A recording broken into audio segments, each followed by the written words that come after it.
Not to pat myself on the back too much, but I really like my Minecraft fan art designs. I mean, look at them. They're just little guys. But some of my OC designs are, lacking.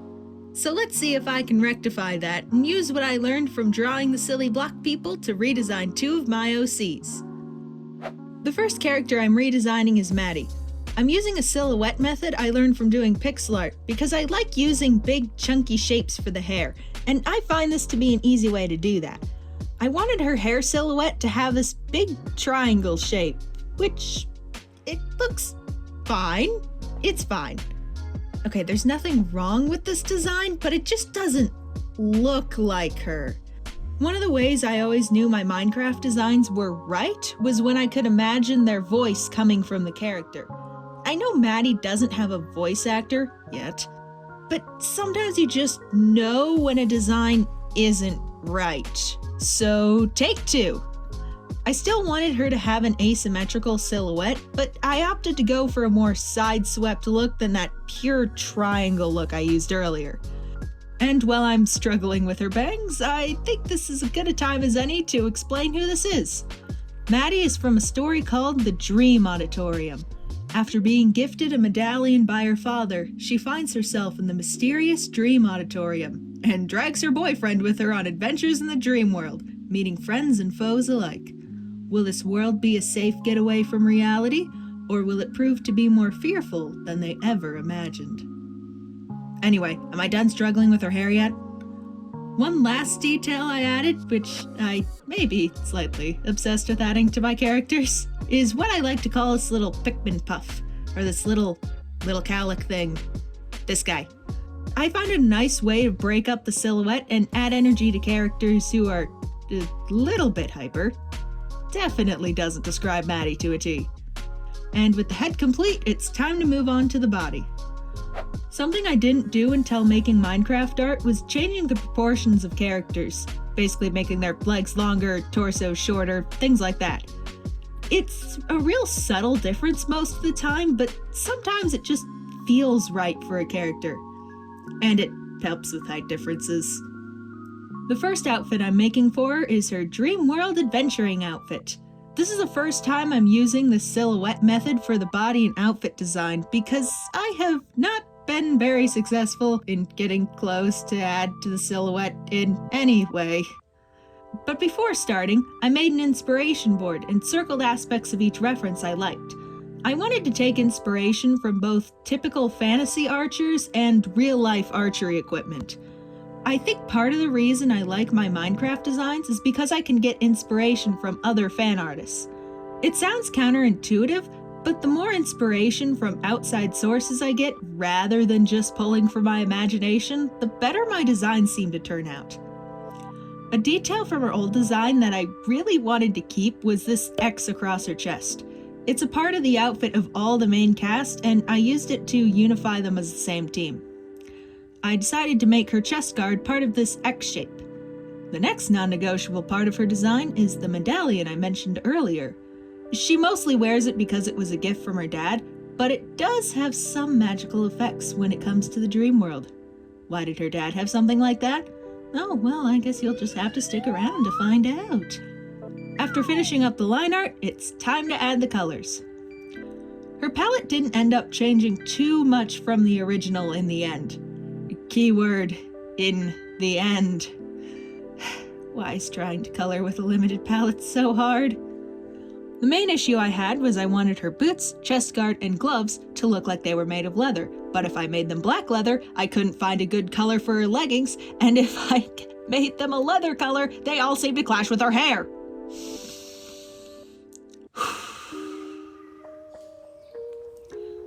The solution I settled on was to make the leggings black and the leather color the same as her hair color. It's such a simple solution. Why didn't I think of it earlier?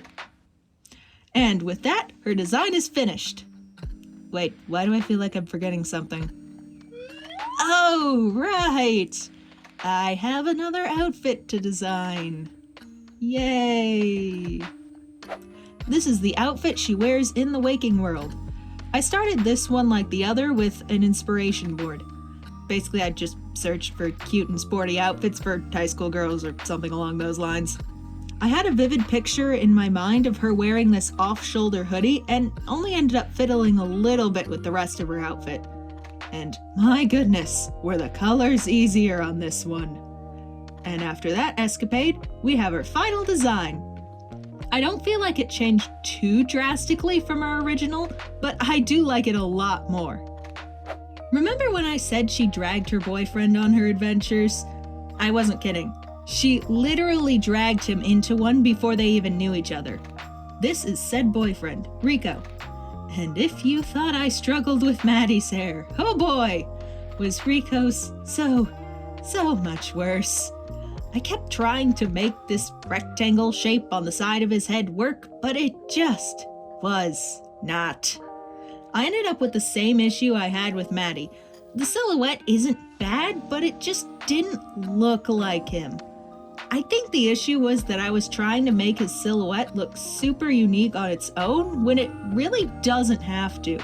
Characters stand out by contrast with other characters. Even if the silhouette is pretty basic, it can stand out from the rest of the cast. Rico's the only character with this short curly hair, so that should be enough to make him stand out. That being said, I don't think his silhouette came out too bad. Another design aspect I've found important is the hair around a character's face. I place a lot of importance on this because it doesn't typically change when the character's clothes do, so this keeps the character recognizable in any outfit. I also like using repeating shapes throughout the hair. It gives each character their own unique style, which is why I tried to make all of his curls look similar. Admittedly, this was kinda hard, but I got there eventually. And with that done, we can move on to his body. Okay, Princess Peach kept showing up when I tried to search for sword fighter outfit, so fine, she gets on the inspiration board. An issue I had with his old design is his sword got smaller when it was in his sheath, but the handle would cover half of his chest if it was in full size, side effect of having an art style with big hands, I guess. So I had the brilliant idea to put his sword behind his back. Is this a practical way to carry a sword? No. But we're also talking about a story where the liminal space between the dream world and the waking world is an auditorium, so I don't think we need to care about realism. That and I wanted his silhouette to be bottom heavy since Maddy's is top heavy. Oh, and what's this? Another plot relevant object? This is Rico's compass. It lets him locate people in the dream world. Maddy entrusted it to him and he carries it on all their adventures since then. Like Maddy, I wanted to use his chest guard as part of this X. However, I thought his design was too crowded with the full X, so I implied it with a little bit of line art instead. I wasn't entirely certain if I liked his design with the chest guard, so I tried another without it, but eventually decided I liked the chest guard better. And it has a convenient place for his medallion. This is the last plot relevant object, I promise. And with that finished, it's time to deal with the colors. Rico's colors were so much nicer to me than Maddy's. They just fell into place. Hardly had to do any fiddling at all. I learned my lesson from the fiasco with Maddy's colors and made his pants the same color as his hair. And with that, his dream world look is complete. Final outfit of the video! You know the drill by now. For some reason, I felt strongly he would have cargo pants. This is also the only idea I had for him. Something I wanted to be conscientious of in this design was not letting his body shape get lost in his clothes. This is something I struggle with even with my Minecraft designs, especially for characters with baggy shirts, and it's something I'm really trying to improve. I kept his chain and watch from his old design, and with that, moving on to the colors. I wanted his shirt to be the light orange, but then I didn't think his design had enough of the bright orange, and also there wasn't enough contrast with the chain, so I added this bright orange square. Then I realized I forgot to check his silhouette, whoops. And after that final adjustment, his redesign is complete. I am absolutely in love with his new design. I think it turned out so good. And here are both of their final redesigns. I am amazed at how much I learned from Minecraft Fanart of all things. I only made their original designs about a year and a half ago, and I feel like I've improved so much since then. I highly recommend making fan art for things like Minecraft, where the characters don't have canon designs. And hey, I love seeing comment sections become discussions, so feel free to share anything you've learned or discovered. And with that, I'll see you in the next one.